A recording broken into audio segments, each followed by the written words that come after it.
Hi, I'm John Maxwell. When the top companies in the world are looking for trainers, speakers, and coaches, there's one name that stands above the rest, and that's Maxwell Leadership. Our certified team members have gotten proven results for companies all over the globe, and our reputation, I'm proud to say, is second to none. Some of our members have risen to the top of their profession, including the one you're going to meet today. I proudly introduce you to my friend Bob Fabian Zinka. Welcome to the Leadership and Success Podcast with your host, Coach BZ. If you need to develop into a better leader, this podcast is for you. If you want to achieve a greater level of success, this podcast is for you. His mentor, Dr. John C. Maxwell, said it best: everything rises and falls on leadership. We hope to inspire you today and provide you with an insight that has the potential to positively impact the trajectory of your life. Welcome to the Leadership and Success Podcast.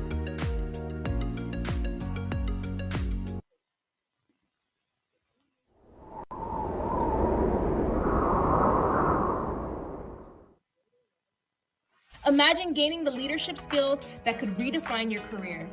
Join Coach BZ on the Leadership and Success Podcast, where each episode delivers practical insights from world-class speakers, military leaders, and industry experts.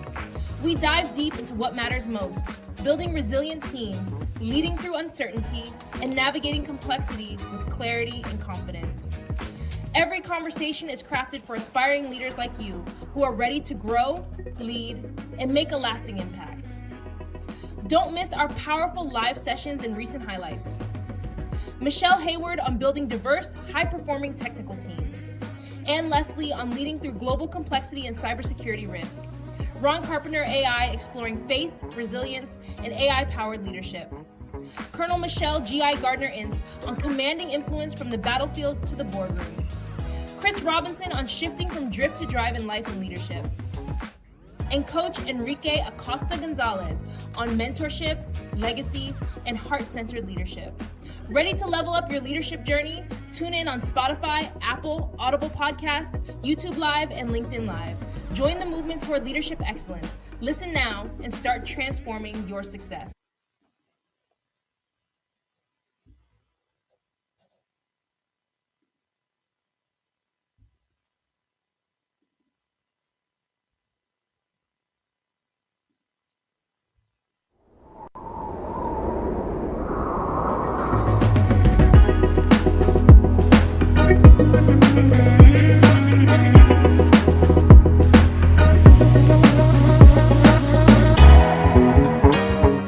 Since then, Kevin has led at every level, managing IT departments of more than 120 personnel, revitalizing entire shipboard networks on a US Navy aircraft carrier, and serving as an IT services consultant across Europe with the Defense Information Systems Agency. Today, he serves at the Joint Cyberspace Operations Center under US Space Command, where he is helping shape the future of cyber defense in the space domain. But Kevin's story doesn't stop at operations. He is also a dedicated scholar holding multiple master's degrees in strategic intelligence, national security, and joint C4I systems, and is currently completing his doctorate in strategic leadership. He's also a certified information systems security professional, CISSP, and a true advocate for servant leadership, always putting people first.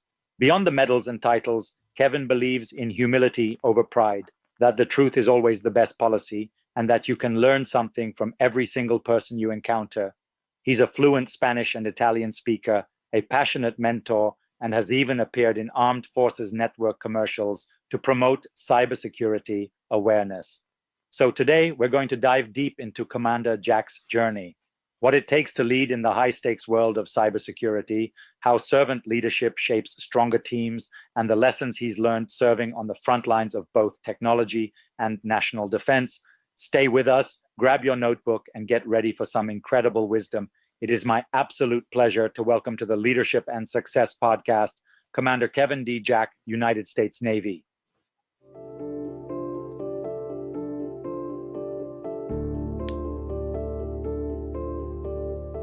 October is National Cybersecurity Awareness Month, and with technology impacting every aspect of our lives, from homes and cars to economic well-being, and especially our nation's security, it's important to continue raising awareness of cybersecurity across our nation. We must ensure that we have all the resources needed to be safer and more secure online. Individuals and organizations are empowered to own your role in protecting cyberspace. If we all do our part by implementing stronger security practices, raising community awareness, educating vulnerable audiences, and training employees, our interconnected world will be safer and more resilient. Together, we can provide the lines of defense against all levels of cyber threats. Do your part. Be cyber smart.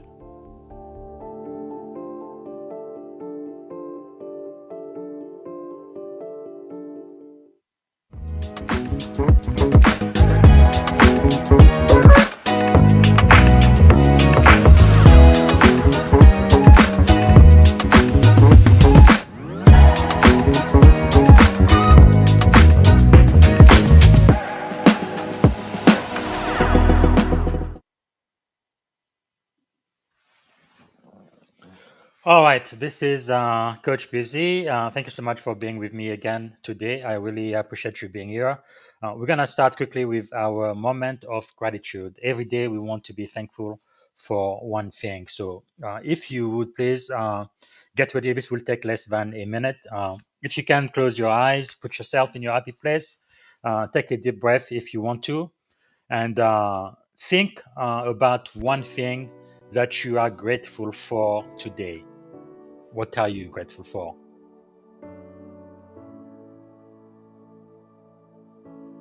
I think today I am grateful for life. Life. Such a precious, precious gift.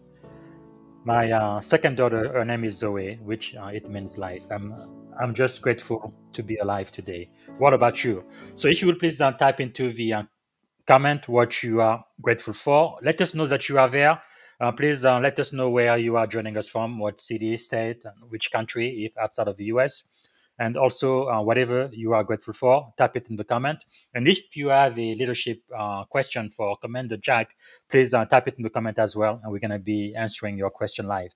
And while you are listening to our leadership conversation, please type in your takeaway in the comment, and also let us know what you're going to be applying, which insight you're going to be applying this week. So let me do a quick introduction. So Commander Kevin Jack is a cybersecurity leader, servant leader, and U.S. Navy officer like myself with over 20 years of IT and cyber operation experience, from directing IT department of 120 plus personnel to leading future cyberspace operation at U.S. Space Command. His story is one of resilience, service, and strategic leadership. What you'll gain from this conversation, we're going to be talking about insight into cybersecurity leadership at the highest level, lesson on servant leadership in complex environment, and inspiration from a leader who has navigated both the deckplate and the boardroom. With no further ado, let me welcome to the Leadership and Success Podcast, Commander Kevin Jack. How are you doing today? Good afternoon, Bob. It's good to see you. Glad I'm doing Fantastic. great. Thank you so much for making the time to be here. I know you are a super busy man. I guess to get started, what is one thing that you are grateful for today? Something that I'm grateful for is my granddaughter. She was born actually 4 weeks ago today. And so I'm very grateful to be a grandfather, and I just love my little Wow, grandbaby. So that I'm is thankful for it. amazing. I must be getting old, huh? Cool. Congratulations. Yes. I'm sure there is nothing like it. Hopefully, I'm gonna have to wait a couple more years before I'm a grandfather. But what is something about you that most people may not know? Um, Something about me that a lot of people don't know is that I actually dropped out of high Really? school. Um, Even with all the academic achievements you've mentioned already in your introduction, yeah, I actually dropped out of high school because I just thought that a high school degree apparently wasn't that valuable Wow. because they just handed them out to everyone, So is the way I thought at least. they allow you to enlist without a high school degree? No, so actually, the recruiting office that helped me enlist, they had a deal with a local adult education center that could actually give high school degrees, and I was only short a Wow, couple of that's credits. amazing. So they kind of helped me get through that and get my high school degree. Okay, there's gotta be a story there. We're probably gonna get back to it later. That's just amazing. Wow. Because I told both of my daughters, right? They're gonna have to have a bachelor degree. It's probably not as worth what it used to be when I was growing up, but still, I feel like it's kind of like a minimum, so they can do whatever it is they want to do in life. But anyway, so that's what I owe them. I'm gonna pay for their bachelor, but anything they do beyond that, they are on their own. But cool. Okay, so maybe you can share a little bit about your leadership journey, right? What inspired you to join the Navy, and how that path eventually led you into cybersecurity and IT leadership? Okay. So I actually decided to join the Navy from a town where most people aren't familiar with the military at all. I was born and raised in Medford, Oregon, and I actually joined the Navy because a neighbor of my grandmother's actually told me one day, "Hey, if you want to speed up your wife's visa, a really good way to do that is to be in the military."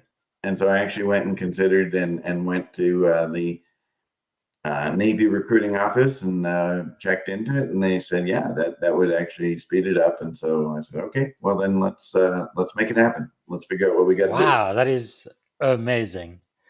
And then that's when you got your high school diploma, then you enlisted.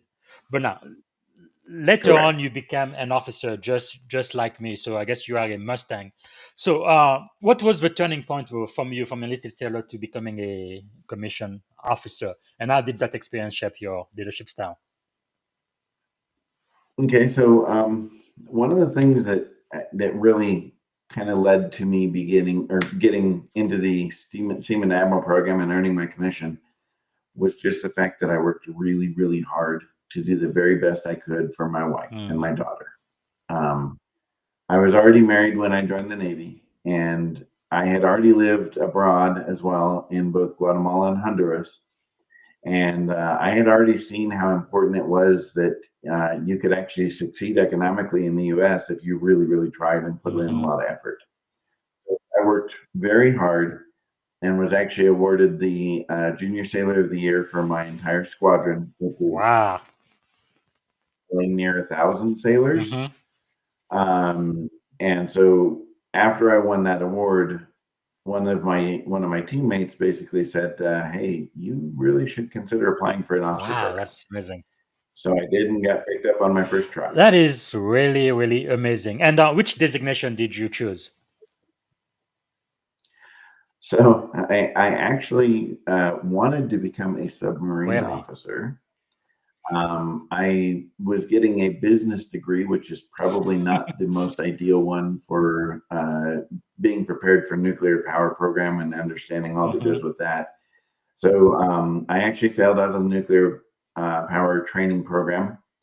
And then I actually got to redesignate as an information professional right as an ensign, Wow. which is pretty abnormal for the time Yes. that we became Yes. IPs.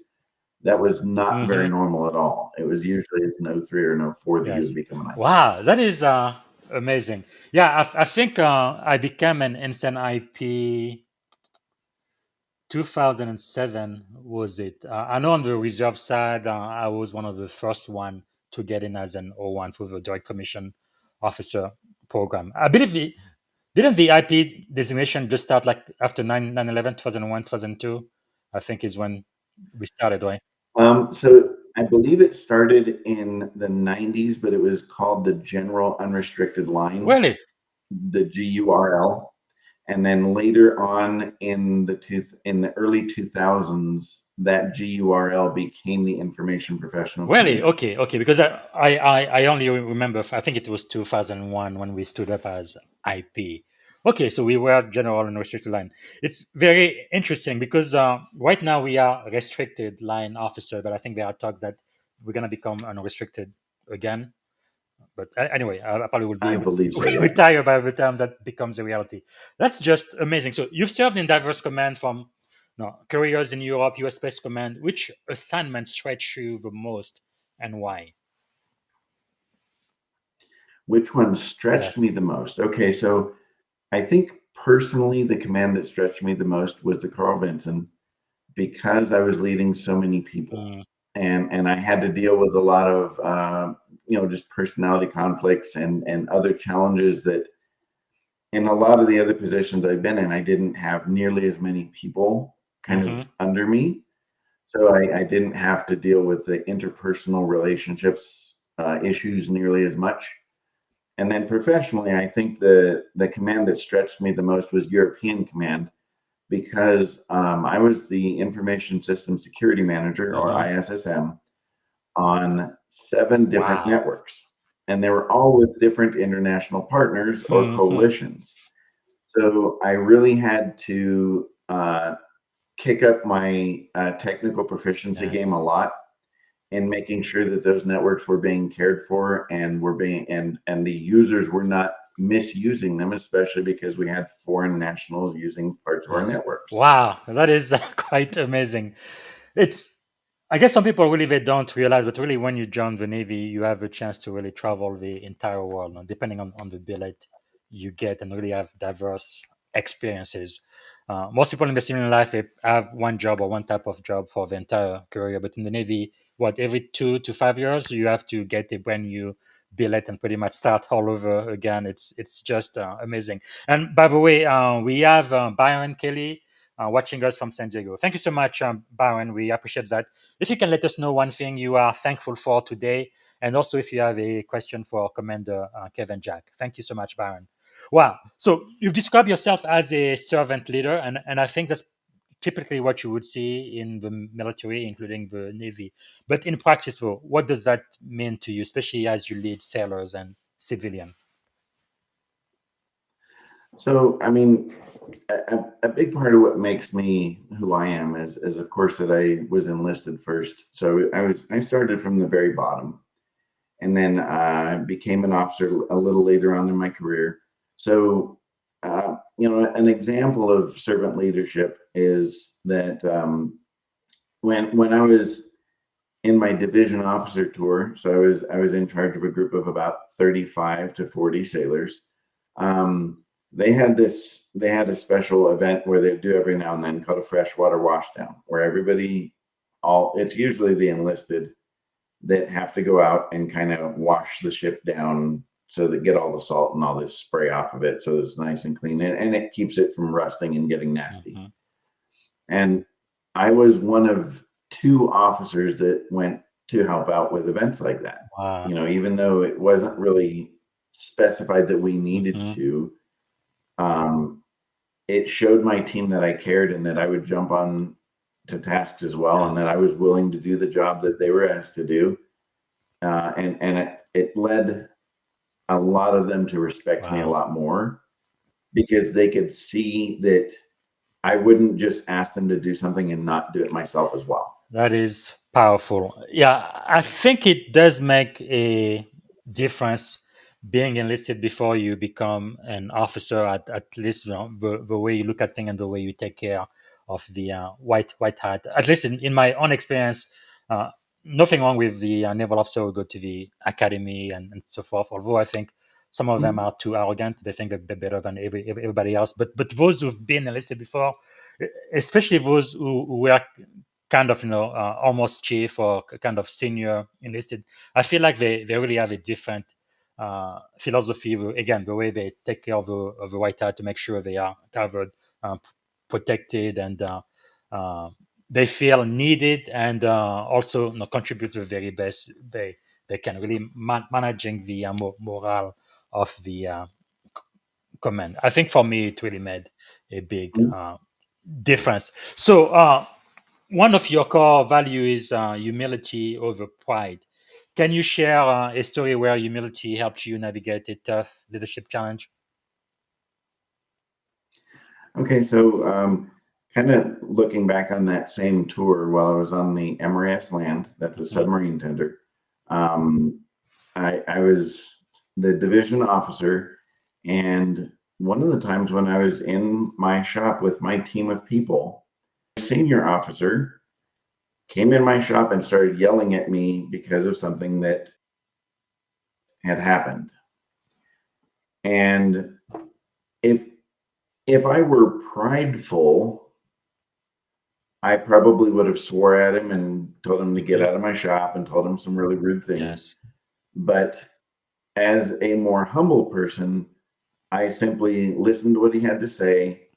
It was really unprofessional. That's not the right thing to do. If you need to correct something, that should be behind closed doors, not in front of everyone else, first of all. But anyway, the humility part is that I just quietly listened and let him have his anger fit, and then he walked out. And later on, I addressed it with him in person. But the guys in my shop could see that I had the humility and that I wasn't going to take things personally and explode like other people do. And they saw that they could trust me, that they could bring problems to me, and that I would take it calmly and quietly and figure out how to make it better, rather than just getting upset and exploding in a fit of anger like this guy was doing to me in front of them. What do you think keeps you grounded? Well, so I think a big part of what keeps me grounded is my faith. That's, I know who I am and I know where I'm going and I know what makes me me. And so I don't have to lean on other things to kind of stay grounded and really know who I am and what my value is. When did you make O5? So I made O5 in the 2022 promotion cycle. So I actually pinned on in December of 2020. That is pretty cool. I think mine was April 21. Now, for those who don't realize this, now in the military, rank is extremely important. Like in the Navy, if you're an O4, lieutenant commander, you are still a junior officer. Now, some people say field grade officer, but no, really, you are junior. But when you make O5 and above, you become a senior officer. They say less than 4% of people who join the Navy achieve that rank and higher. So it's really a huge achievement. How did you feel when you finally became a senior officer in the most powerful Navy in the world? And what, again, kept you kind of grounded and not feel like you were God or superhuman or something like that? Well, I know that, like you mentioned, rank is really important in the military. And when you're in a meeting with a bunch of people and everyone is 05 except for you, you're the 04, you kind of ignored.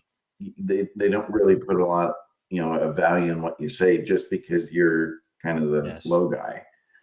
So I know, and you know this as well, Bob, but when you get selected, it's usually a lot of time before you actually put on the new rank.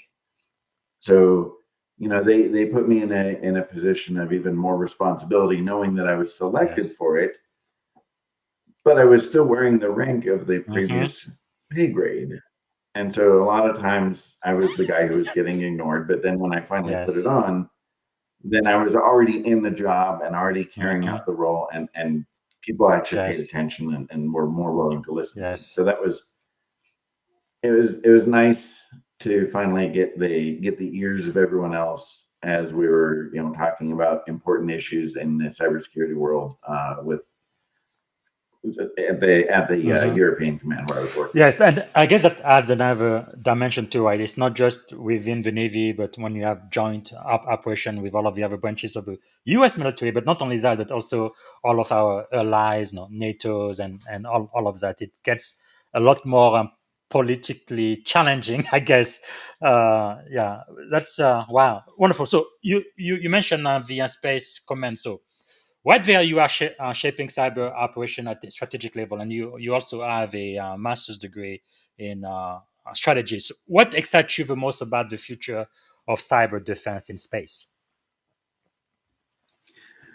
So I know a lot of the older spacecraft that are already on orbit right now, they weren't built with a whole lot of security in mind, because they were just built they were what we call a bent pipe, where it just receives something and then it just passes it right back down. It doesn't really provide extra security for it. It doesn't do much. And something that really excites me is that we're really putting a lot more effort into additional security measures for things that are on orbit, because there are concerns about other nations taking advantage of the low security on those older systems. And we're making sure that we're not letting that continue to be a problem. We're working hard on that.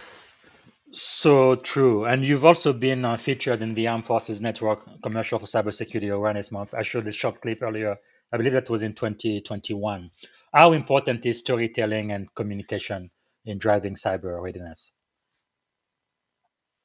Sorry, what was the words again? How Storytelling and communication in driving cyber. So storytelling and communication, of course, play a huge part in helping make sure that users who don't really understand some of the implications of their actions know what they're doing. So especially when I was at European Command and I was working on these multinational networks, part of the challenge is you can't do stuff on these networks that you can do on your home computer. Yes. And people seem to think that they can take actions like plugging in things and doing other things that they can take on their home computer with no issue, but they shouldn't and can't do those on secure networks. So a really important part of helping them to understand why they can't do things is that storytelling, and is providing examples of here's what happened when somebody did this on one of these networks, so that it gives them an understanding of what the impact is when they take actions that are unauthorized or shouldn't be happening. That is very, very, very important. Now, a significant portion of our audience here are aspiring tech and military leaders. What advice would you give to tech engineer or analysts who want to step up from technical expertise into cybersecurity leadership role like you have done? Okay, so I think one of the things that the majority of the cybersecurity industry is really pushing is certifications. And I don't know if I bought fully into the value of that. I think that it is, but that's because I've been doing it for so long. I think that for somebody who's in a different career field who would like to come into cybersecurity, that might be a really good way to educate yourself on some of the things that you need to know and understand within cybersecurity to better position yourself to actually get a job within that area. So I think that there is value in those, Security Plus and understanding, some of the cloud certifications that are being offered as well, that will help you just get some background and will help you better prepare yourself mentally to take on a role in that area. Great. And we also mentioned earlier you are fluent in both Spanish and Italian, which is pretty unusual. Most people I've seen in the Navy who are bilingual or multilingual is something they learn when they were kids growing up. But you actually put in the effort to learn Spanish, and I believe you said your grandmother was originally Italian, and you just got into it and became fluent. That's pretty impressive. How has language and cultural fluency helped you as a leader, especially in joint and international commands?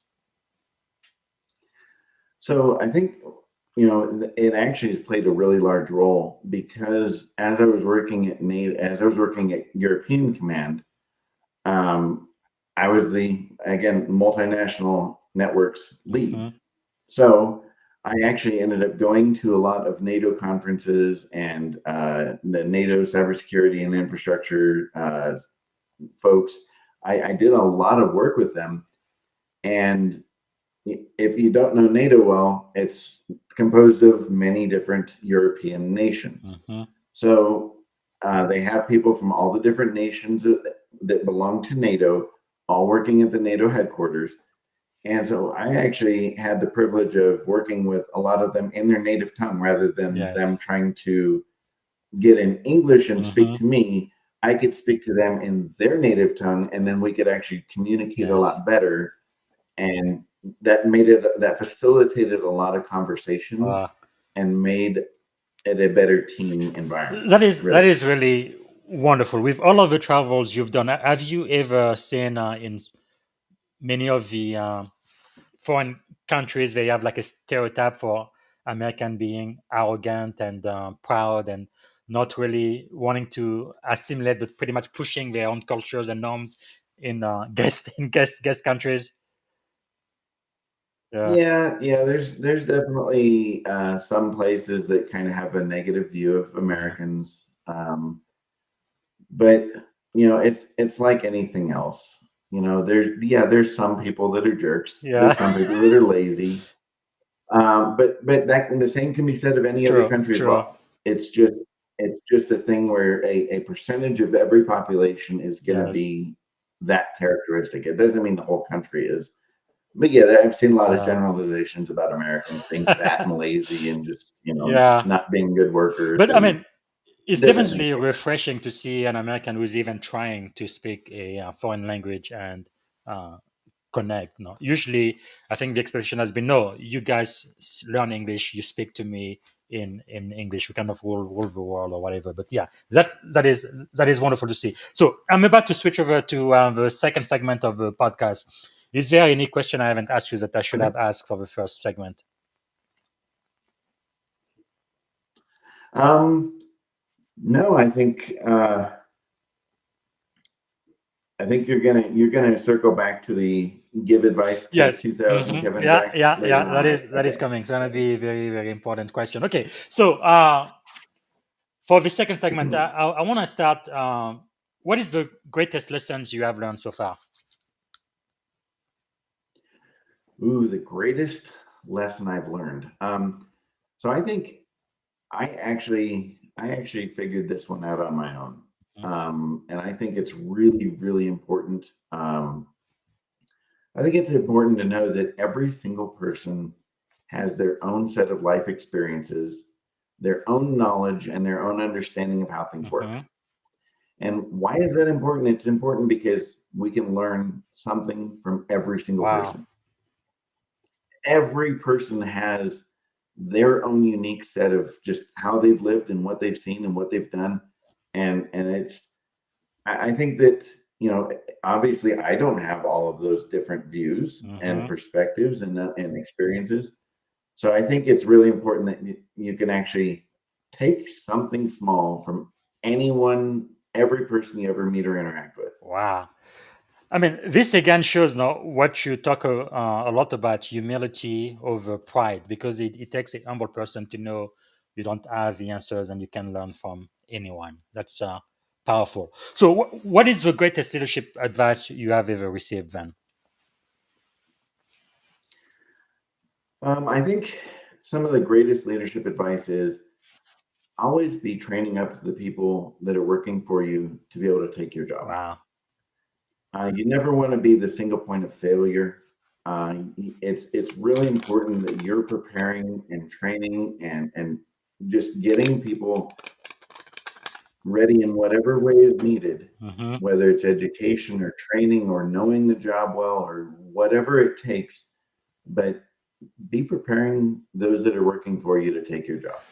Wow, that's very, very powerful, and it's definitely the culture in the Navy, and I believe the other branches of the military as well. However, in the industries, specifically in Silicon Valley, where I've been for 11 years now, the culture for the most part is people trying to hide all of the knowledge and skills to themselves, because they're like, if I share it, then my job might be on the block next, right? So but if I keep that knowledge to myself, then I am more valuable than everybody else, which I think is completely the wrong way of thinking, right? In the Navy we Yeah. learn to lead with an open hand. Why do you think it's really important to give and to share, even sometimes, like for example, one of my dearest mentor, she's a commander also. I guess I can say her name. She watches this podcast sometimes. Commander Demick. I was a lieutenant commander, so she was an O5, and she really trained me and mentored me to become an OIC, officers in charge with SPAWAR. We went across America and around the world, leading technology classes and training and standard. It was just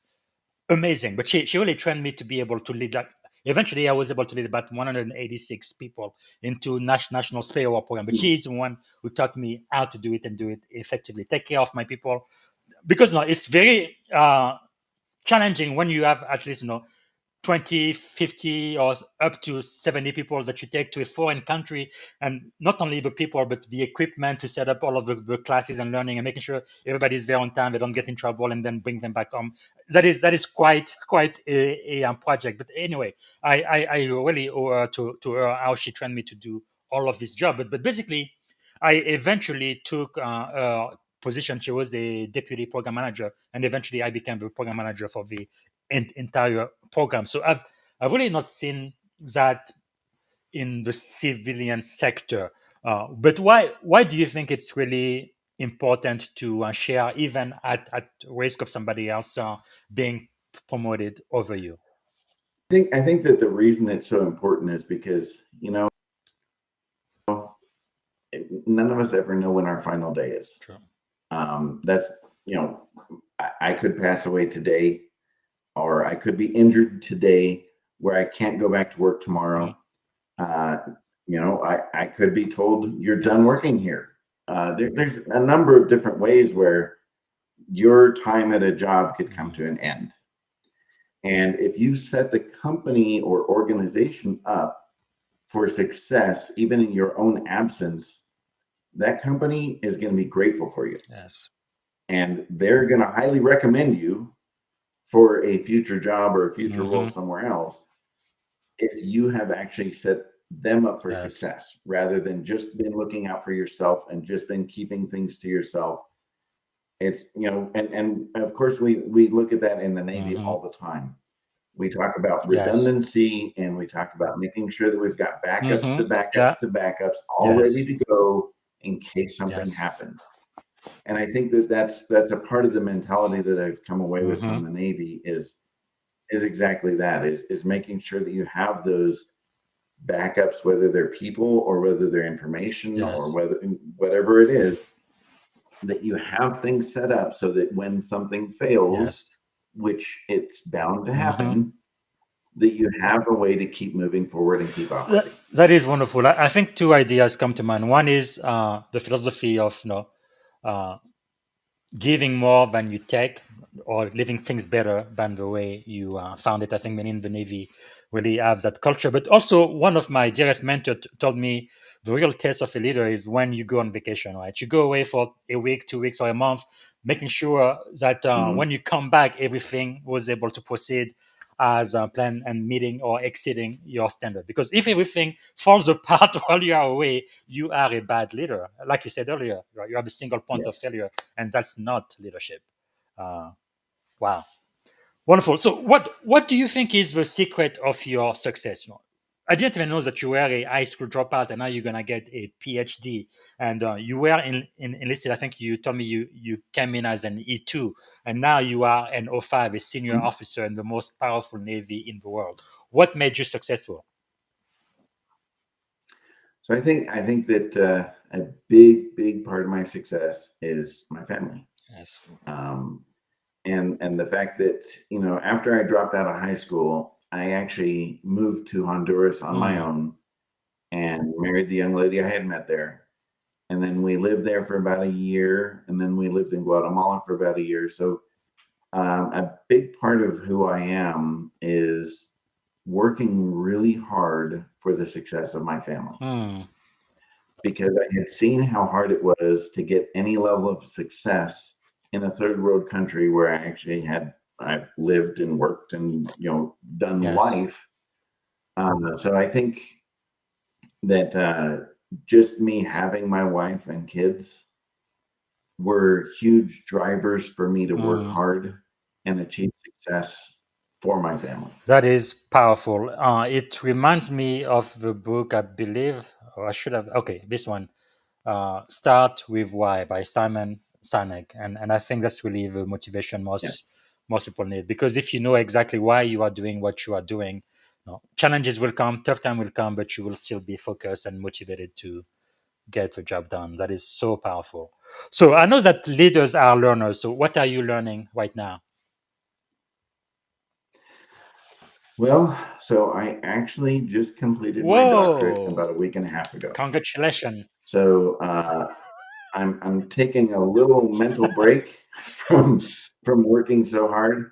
I'm going to so my doctorate is in strategic leadership, and I'm actually going to keep I'm going to keep working on reading Mhm. leadership books, especially from John Maxwell. And I've got Kouzes and Yes. Posner is another great one as well.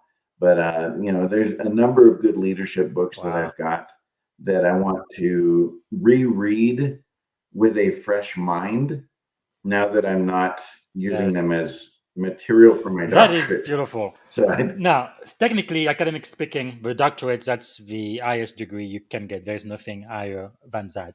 Um, do you believe it's important for people, especially in the cyber field, whether it's in the military or in tech, to continue learning no matter how many degrees they have? How important is that? absolutely, absolutely, because with technology, things change so Mm, quickly. If you learn the basics of it and you learn them really well, they can be applied even to new technologies most of the time. yes. Every now and then, a new technology will come that'll change things quite drastically, but it's really important to have that mindset of keeping on learning so that you can apply what you already know Yes. to the new things as they come along and still help whatever organization you're working for Mhm. to be the best that they can be. Wow, that is powerful. So now I love this con. I can't remember where I got this from, but on one side it says success, the other side says failure. So most people will only look at your success, but I believe the only reason why you are as successful as you are is because you went through some failure and pain. So Mhm. how has failure shaped your life? Well, so I already talked a little bit about some of my failures. I talked about the not being able to pass the nuclear power Mhm. training school. I talked about dropping out of high school. So I think a big part of how failure has driven success is when I fail, I have to find a new Mm. path. Wow. So the path, for example, the path towards being a nuclear power officer or a nuclear programs officer, when that failed, I had to find a new path that was still going to lead me to success for my Mm. family because the family was still my driver for Yes. success. So it was just figuring out what was next and what was going to work better for me now that I knew the nuclear power part of it wasn't going to, where is going to work. And it was just finding where my success and my personality and my knowledge and skills would fit in Mm. well. When was your faith most tested? So I think it was probably most tested when I failed out of nuclear school. Mm. I was a little bit worried because at the time the Navy was actually looking at downsizing some. So people that would fail out of their training schools were a really easy Mhm. target to say, okay, you're no longer Yeah. wanted. So I was a little worried that I was going to just get let go of because I couldn't make the cut in one of the hardest schools Mhm. the Navy has, to be honest. Um, but I put together you know, basically what you had to do is you had to put together a letter explaining what communities you might be a Mhm. good fit for, what career field you might be a good career fit for, and you just hope that someone would pick you Wow. up. But I explained a lot of the abilities that I brought and some of the leadership Mhm. I brought with me, and I was able to get. I actually apparently there was some competition over picking Yes. me for the different career fields, and it ended up that the IP officer won the competition, and they were Wow. able to get me. That is really insightful. And what do you think helped you get through that period when you look back? What was that thing or a couple of things that really helped you go through those challenging time back then? I think that what I learned from that was I kind of already mentioned it in a previous answer, but was to just keep pressing Yes. forward. I know it sounds like it comes from the movie The Robinsons, Meet the Robinsons, but it was true. It was something that I had to not give up and just let them say, okay, we no longer can use you. Yes. I put in the effort to make sure and show my value and prove that I'm worth keeping and that I'm worth investing in. And that's why it got to the point where they were actually competing to get me as a part of their career field. Yes. Because I proved that I was more than just a guy who couldn't make it through nuclear power school. Wow, that is powerful. Okay, who are some of the people that you know that we should know? Who are your mentors or thought leaders? So one of my mentors is David Parmalee. He's actually on LinkedIn, and he's worked really hard to get into a cybersecurity leadership position within the health industry. He's really been good at helping me. Another one is Robert Jack. We actually met on a coincidence because we have the same last name, and it ends up that he's actually a retired Air Force general, and he's just because we share the last name, he's been extremely helpful. Nice. And he's been a really, really wonderful person to have in my corner.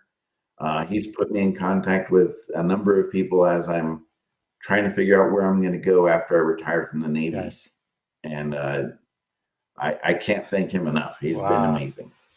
That is amazing. That's really something. Whenever I retire, I think I will miss from the Navy. The camaraderie that you really develop in the service, because you pretty much become family. I guess we say we are brothers in harm, but the sailor to your right and to your left will go the extra mile for you, and you do the same. You don't really see that a lot in the industry. That's wonderful.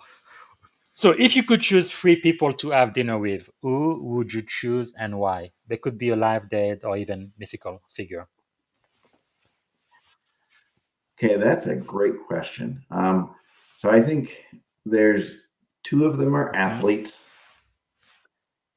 and one of them is a Bible character. So my choices would be Barry Sanders, running back for the Detroit Lions, and David Robinson, center for the San Antonio Spurs. And then the third one would be actually Daniel from the Old Testament. How my middle name is named after Daniel. And so I think both the athletes, because they were Christian leaders who never let pride and ego get them to where they were bragging about their accomplishments. They were humble, even if they were amazing superstars in their sport, and they kept their humility in check at all times. Both of them did. And then Daniel from the Bible I would choose because he's actually one of the very few personalities from the Bible that is never mentioned a single sin that he did. He was true to his values and true to who he served at all times, and he never failed. He was transparent in who he was, and he wouldn't hide it, even though he was ordered to basically not be who he was. He was told that he would be killed if he kept praying to his God, and he still kept praying to his God, and he didn't even try and hide it. Fascinating. No, that is very powerful, especially times like today where people tend to just follow the trend or what's going on out there in society, knowing who you are and standing on your value. That is powerful. Like there is even this thing, right? Like I'm gonna ask you, and I know you know the answer. Every seller knows the answer. What are your 3 core values as a seller? What are my 3 core values? As a US seller, Navy core values. Okay, well, in the Navy, That it's is cool. honor, Right. courage, and Now, but commitment. this is the thing. If you go to the industry, once you get a job out there, you're going to go to a job, they're going to have a whole bunch of flyers on the walls, what their core values are, their mission and vision and stuff. But ask anybody who works there, nobody's going to be able to tell you what those are. In the Navy, every single sailor knows honor, Yeah, courage, commitment. It's like drilled into us. And I think that's sometimes, I think that's where there is a mismatch in many of the organization in the industry where basically the people are only working for the dollar. Money really is the only thing that they value in reality. They may say they value people over things and stuff, but they don't really mean any of that, because the first minute they can replace you with AI or get you laid off or whatever, they will absolutely do it and not think twice yeah. about it. So I think it's really important as an individual to know what your own personal core values are and that it aligns with company, right? And that whatever company you work for actually truly live by those values. But anyway, so what are Mhm. you reading right now? Which books would you recommend to the audience? So I've got a couple of recommendations on great books that would be of value to anyone. Um, I've read them in the past, so they're not currently being read, but I actually have them right here. I'll grab Wow. them. So I talked a little bit about Kouzes and Posner. Yeah. They have a book called The Leadership Challenge, which is an excellent book. And the one that you've got up there is the one that was actually Yes. required for me during my doctorate.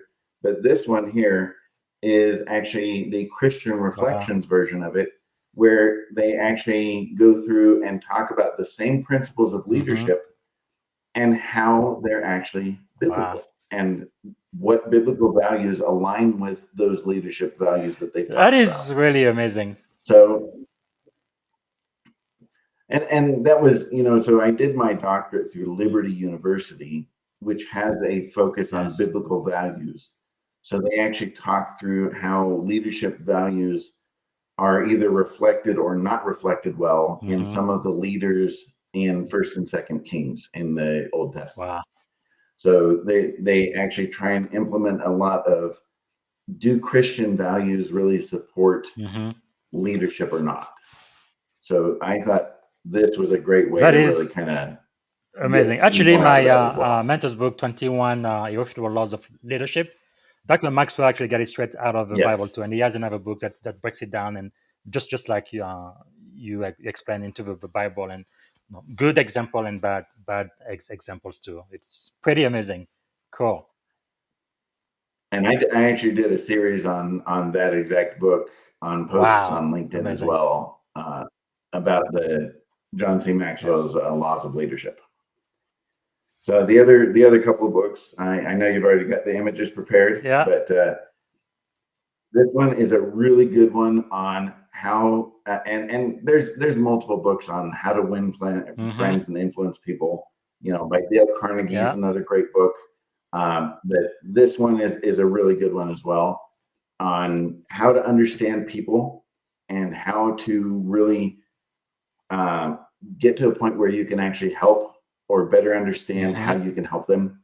I thought that was a really, really good book that's worth people taking some time and Yes. reading through. The next one is Keith Ferrazzi's Never Eat Alone. Really, really good book. I don't have the cool expanded and updated version that you've got up there, but this was an excellent book that I read, I think in 2007. Wow. And it still plays a part in my life today, even if I haven't reread it. But it's about, when you have opportunities to get to connect and work with people more, Yes. take them. Don't just, take for advantage the opportunities that you have to become more effective as a person, both within your organization and personally. When the opportunities are there all the time, and you just, a lot of times we don't take them. That is powerful. Thank you so much for sharing. That is something. What about Is there a song, book, or movie that would be your life's theme or anthem? Um, I mean, I would like to think Forrest Gump is a good reflection, just because he did so Mm-hmm. many things in his life, and I've lived in all four corners of the Wow. continental United States and overseas, and I've been in a lot of places and I've done a lot of things, and I think sure, I haven't really met the president 8 times or anything like he did, but I've done Yes. quite a few different things that just aren't very Mm-hmm. normal for people to do. Uh, So I think that's a Good. reasonably good But definitely reflection. for those watching, if you do join the Navy, you will have an adventure. That's for sure. You're going to get to meet people you never would have met otherwise and go to places and just have experiences that you can't have anywhere else. I Absolutely. promise you that. All right. So, if you had one and only one day to live, what would you have liked your final contribution to be? I would want to spend the final day with my wife and kids. Um, they're the most important to me, and I would want to make sure that they're well taken care of, and that they know that there was nothing more important to me than them on this earth. So, if you could solve one and only one problem, what problem would you like to solve? Ooh, okay. I wish I wish that I could solve the problem of people seeing their need for salvation. Hmm. I believe that salvation is only through Jesus Christ. Mhm. And I know that a lot of people choose that, they don't want to hear it or don't want to see it, or it's not important to them. But it's the one problem I wish could be Wow. solved right now, that every single person would see that Wow. need. That's powerful. So we've come toward the end of the podcast. I think we have a couple of minutes left, so I'm managing the time pretty well. You've been so generous with your time and shared so much wisdom with us. How can we add value back to you? Okay, so I joined the Navy in May of 2000, and so I've been in for over 25 years now, and I'm coming close to the end of my career. So I'm actually starting to look for where I can work next and where I'll fit in, where makes sense for me. And I'm most likely looking to stay in the Colorado Springs area, which is where I'm at right now. But I'm kind of trying to figure out what organization I would fit in well, and figure out kind of how I can start getting in there. So I actually retire in November, in 82 days from today, and I want to start a next job in January of next year. So if you have any ideas or know of any places that might be a good fit for me, I would love to hear it. And kind of, especially if you have tips on how I can break in, because that's a challenge for a lot of people nowadays, is figuring out how to actually get Yes. started in a new organization. And how can people find you on LinkedIn? How can they get in touch with you? So you've got my LinkedIn profile there, but I don't know if I've got my resume Okay. uploaded on there or not. I don't know if they even let you, but I've got my email Mhm. address is easily locatable there on my LinkedIn profile, and my personal cell phone, or text me at 719-723-8215. Fantastic. So it's Kevin Jack DSL. I know D could be David. What is SL? I just So wonder. DSL is Doctorate of Strategic Leadership. Oh, fantastic, fantastic.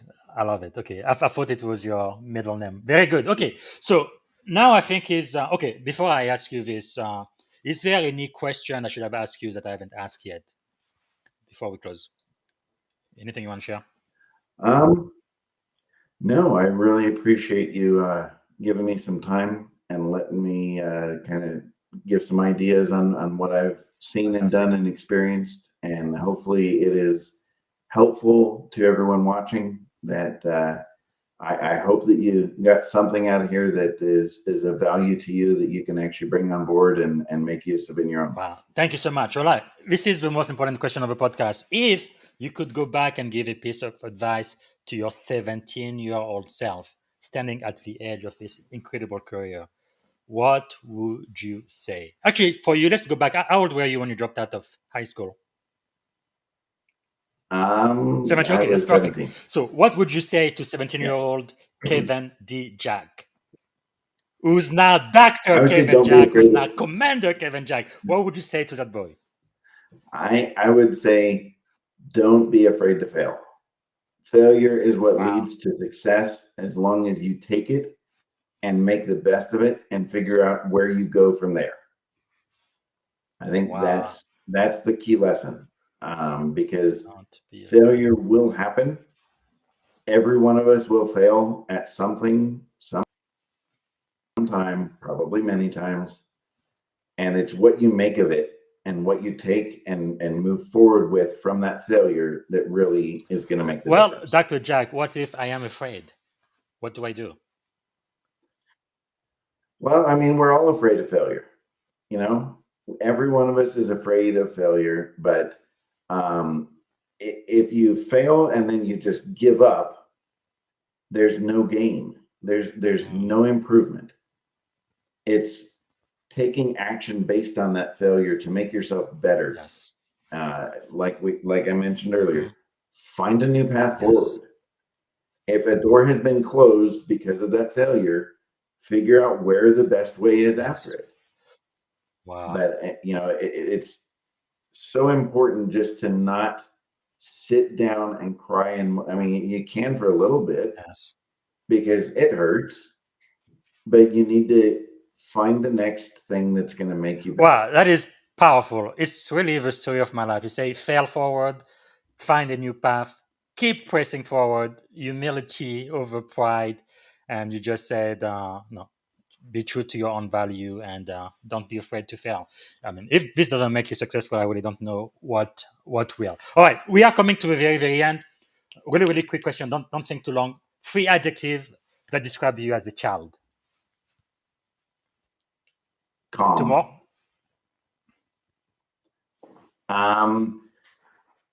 Humble, calm, and faithful. Okay, as an adult. As an adult, still humble and calm, for sure. I've got a lot of compliments on that, and confident. Very, very good. From faithful to confident. Thank you so much. This has been really, really great. So this is it. And the very last question I'm going to ask you then is, what is one word that represents our shared experience together on this podcast today? What word comes to mind?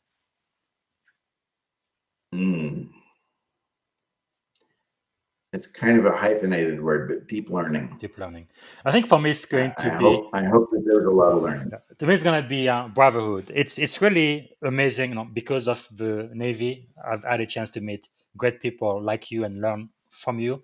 Just like you, I learn from pretty much anybody I meet. I think I've never met a stranger in my entire life, but like you, I believe everybody has an experience and has something to share. It doesn't matter their rank, their race, their age, or sexual orientation, or whatever. I can bring value to you, and I can get value from you as well. So thank you so much, my brother, for being here. Dr. Kevin D. Jack. That sounds great. Maybe I should call you Dr. Commander Kevin Jack. That has a nice ring to it. But this is wonderful. Commander, doctor, that is great. I know it's been my wildest dream to one day become a commander of the most powerful navy in the world. Kind of like I guess it's a fictitious character, but James Bond, right? Supposedly he was an intelligence officer in the British Navy.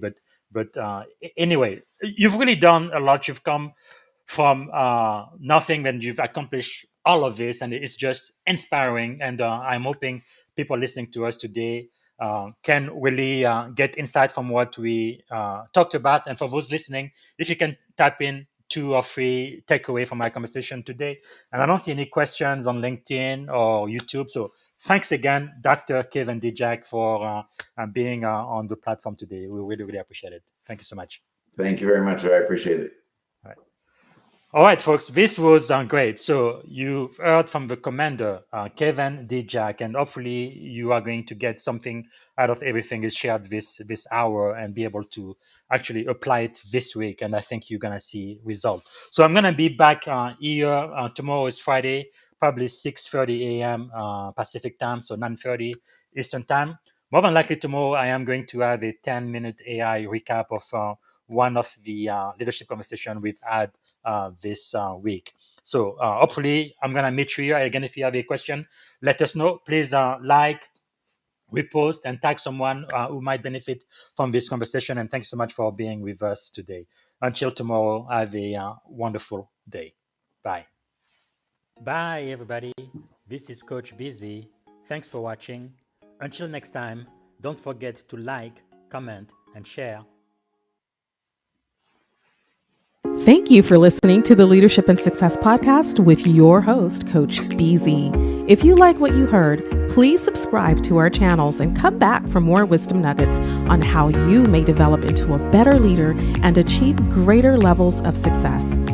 Leadership is the most critical skill. The world will always need leaders to lead others, deploy the next disruptive technology, or execute a business strategy. You may as well decide on counting yourself among the 21st century leaders. See you right here next time on the Leadership and Success Podcast with Coach BZ.